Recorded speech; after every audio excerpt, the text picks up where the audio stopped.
He was very interested in the supernatural, and he felt if he could acquire anything associated with Jesus, it would give him more power. He was aware of Therese. He was afraid of her. He knew that she wasn't eating anything, so he had the Nazis take away her food rationing coupon because obviously she didn't need it.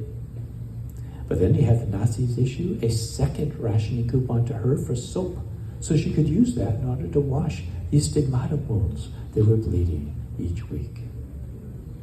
Now, if you look carefully, you can see one of the stigmata wounds here at the back of the wrist.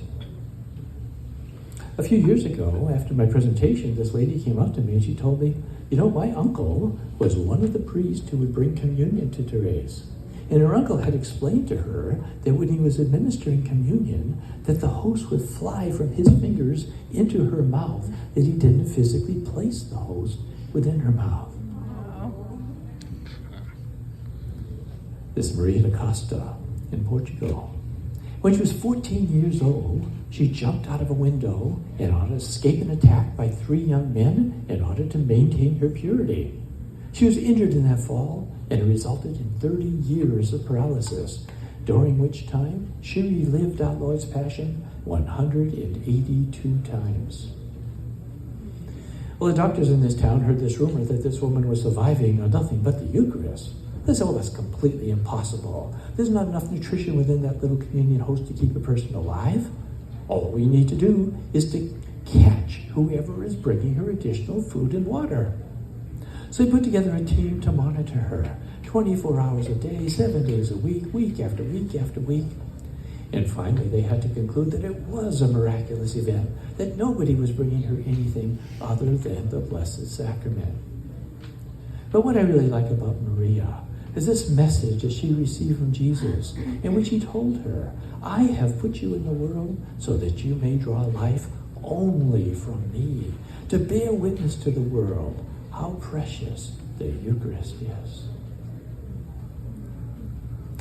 This miracle takes place in Santarém, in Portugal, of a woman whose husband is not being faithful to her. And she goes to a sorceress and explains the problem. And the sorceress says, oh, I can make a potion that'll take care of this issue with your husband. All you need to do is to bring me a consecrated host, which she agreed to do. So she went to Mass, received communion. She took the host and wrapped it in the corner of her veil. And when Mass was ending and she was leaving to go home, some of the parishioners are stopping her. They're really concerned because they can see blood dripping from the corner of the veil. But she rushes off and gets home. And when she arrives there, she takes that host and puts it in the bottom of a wooden chest and closes it up. Goes about doing her daily chores, prepares the evening meal. Husband comes home from work, they're eating, it starts to get dark out. And the husband can see this bright light that's shining out through some of the cracks in the wooden chest. So he goes over to investigate, and when he opens the lid, this bright light fills the entire room. Well, at this point, his wife had to confess to what she had done. So the pastor came the following day and had a big procession to collect the host and to process it back to the church. And that host continued to bleed for 3 additional days, during which time they collected some of the blood within this vessel, and the host itself has been miraculously preserved for over 750 years within this rather unusual monstrance. There's been lots of scientific study of the sacred species associated with this miracle, confirming the authenticity.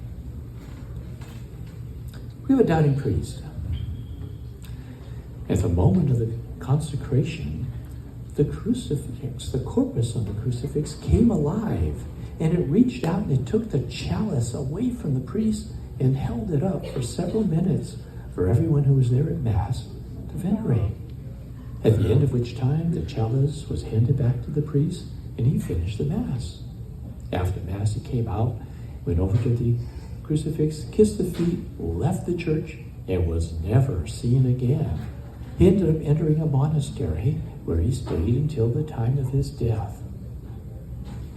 This next miracle is actually not a Eucharistic miracle, but it's very similar to the one we were just talking about. The one we just discussed was like 7 or 8 centuries ago, whereas this is in the 20th century, so it's pretty current. So there's a full-size crucifixion scene there in Limpias in Spain. And now you can see this, the face of Jesus from that crucifix. And There are over 2,500 people who have signed sworn oaths that they have witnessed what I'm about to describe. There's actually over 8,000 people that claim to have seen it, but 2,500 signed the written oaths. They said what they see happening is that the eyes open and close, and the eyes turn from side to side. Perspiration forms on the neck and on the chest. The eyes tear. The skin turns blue. Blood runs down from the temples and the areas pierced by thorns. Froth forms on the lips, and even the head turns from side to side. I have copies of this photograph available in the next room over there, and they're available for pennies if you're interested. And on the back side, I printed the stories of what happened here in Olympias, as well as the previous story in Regensburg.